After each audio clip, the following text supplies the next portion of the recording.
First, what you should not do is I would say it's oftentimes ironically counterproductive to like try to build your entire life, your entire like career, an academic career, your entire expectations around the goal of trying to get into MIT specifically. I think that oftentimes this might be me, I know it's a bit cliche, but oftentimes I think admissions officers have read so many essays, they can kind of tell if you're doing something not because you want to do it, but because you think it will maximize your chances of getting into MIT. So I would definitely just make sure that you focus on trying to do the activities that speak the most to you, and obviously focus on academics as well. That's pretty important. But in general, try to be your best self. So pursue what makes you tick, pursue what you're good at in your education. But I mean, you can think about kind of like how to frame it in the context of MIT or some other university. But first and foremost, I think it's really important to find stuff that you want to do, because I feel like there's only so much that you can do if you are doing something because you specifically only because you think it will help you get into MIT or another school. I think oftentimes like the stuff that people are most passionate about, that's the stuff they do well because they really, really want to do it. So to sum up, make sure if you want to apply to MIT, just make sure that you're ready to do the work. MIT is not the easiest school, obviously. There's a large workload, I'd say. I think balance, knowing how to prioritize, knowing how to like task manage is very useful. And also make sure that you really explore things that are you're passionate about, not just academics, but also outside of academics as well. Okay, so also MIT does have some requirements. They ask that all students will take the following in high school: 2 semesters of calculus, this is at MIT. MIT requires all students, no matter if you study science or humanities, that you would take 2 semesters of calculus, 2 semesters of calculus-based physics, 1 semester of chemistry, and 1 semester of biology. So yeah, in order to better prepare for this, MIT does ask that students do take math through calculus and at least 1 year of physics. And also, in addition to these obviously science-based, math-based requirements, MIT also asks that students take humanities. So we call humanities, arts, and social sciences HAS. So MIT asks that students take a HAS concentration. So there's like for humanities, there's like a breadth and depth requirement. So for breadth, MIT asks that you take 8 humanities HAS classes, humanities, arts, social science classes. And also MIT asks that in order for depth, you pick a concentration, which means that you pick a particular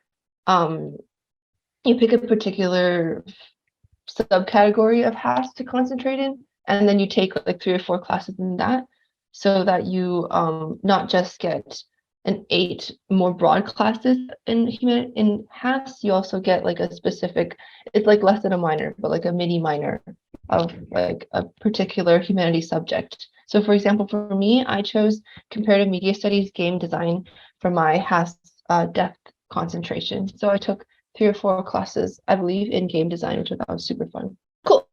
So basically, to prepare for that, MIT asks that students take the following classes in high school. So math through calculus, 1 year or more of each of physics, chemistry, or biology, 4 years of English, 4 years of a foreign language, and 2 years of histories or social studies. So if you are based in a country where English is not the primary language, then your native tongue will definitely satisfy that foreign language requirement, and then you will have to take an English placement exam to prove your proficiency in English. But also to keep in mind, we do realize that not all high schools offer all of these classes. So you will also submit a school report when you apply, which gives MIT context into what your school offers.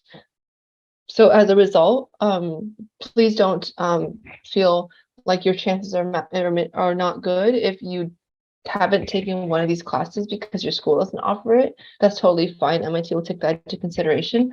But definitely, please do make sure to take these classes if your school offers them. Cool. Yeah, so if your school doesn't offer courses that challenge you, there's also other options that you can explore, such as dual enrollment opportunities at local colleges or enrollment in virtual high school options. So for me personally, what actually happened was that I took all the math my school had to offer by the end of my third year. So at my fourth year, I actually went to a local community college and took more math. I also did take a biology course at the local community college at some point because I also ran out of science to take. So those are examples of what you could do if you have finished the curriculum at your school and want to be further challenged. Yeah, so tying back to what I said from previously, it's important to not like over fixate on what specifically your activities are. I would say just do the ones that you are really passionate about. And if you have, if you know what you want to study at MIT, maybe like if you can find like one or two activities that focus on that, that could work. Just note that at MIT, in the spirit of asking for quality over quantity, only ask for 4 activities on the application because they want to see the top 4 that you're passionate about and not just what like you think that they want to see. So if they don't, these activities oftentimes they really should not be all academic. If there's, basically MIT does really want well-rounded people as well, not just people who can only study or only like a particular academic subject. So about these activities, what you should do is try to find these experiences, projects, or activities that demonstrate creativity and leadership, that like you really, really want to do, and hopefully that you are good at, I guess. So I will say that a lot of my friends at MIT also did much more than 4 activities in high school. I know I did. So that's not to say that you should only basically you should not if you want to do more than 4 activities in high school you definitely should. You should not just be like, okay, MIT only asked for 4, therefore I will just focus on 4. Just honestly do whatever activities you want to do. If they happen to be less than 4, that's totally fine. If they have to be equal to 4, that's totally fine. If they have to be greater than 4, that's also totally fine. Just please make sure that you truly are passionate about the activities that you pick.